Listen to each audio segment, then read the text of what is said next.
morning from the French Alps. It's a stunning day in the middle of May, and today I'm back on the Etape du Tour course. We're having a look at the first climb of the day, the Cote de Hery sur Ugine.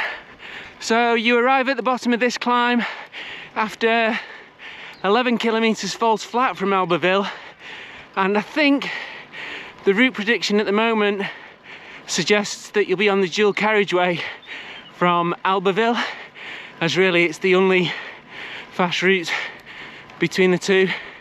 Normally you'd be on the bike path, so make the most of it. You're on a dual carriageway. It's going to be super fast to the bottom of this first climb. However, beware, as at the end of the dual carriageway on the approach into Ugine, the road does funnel here, and there's these railway tracks to negotiate.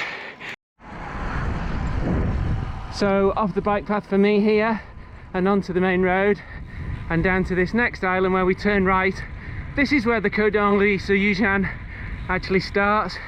It's just shy of 12 kilometers to the summit.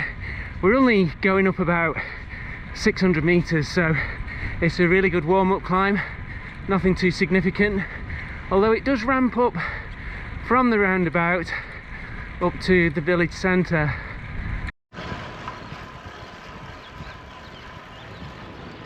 So for the eagle-eyed, you might spot the signs for the Col de Heri. If you're in the area for a few days, that's a beautiful climb. Makes Alpe d'Huez look like a Roman road. It's got about 40 switchbacks. This is one of those climbs that it will be easy to get carried away in the moment. You've got the whole road, you're riding a stage of the Tour de France, and the gradient isn't very steep. You could even stick it in the big ring on some of these sections, but long way to go. Don't get carried away. Halfway up the climb, the road does flatten out a little bit, and there's even a short downhill section, and the climb is definitely easier from here. If you look down to the right, you can see where you've come from. You can even see the dual carriageway from Albertville. Over the other side of the valley there, that's the Col de Saisies, which is the second climb of the Etape du Tour. I'm also filming that whilst I'm out today, so check back on the channel in a few days' time. I'll click the subscribe button and the notifications button to see that climb later in the week. Before long, we're up to the tiny village of Hery sur Ugine, and there's about another kilometre to the summit from here. There is toilets in on the left here. I think there's only one, to be honest, but it is signposted just here.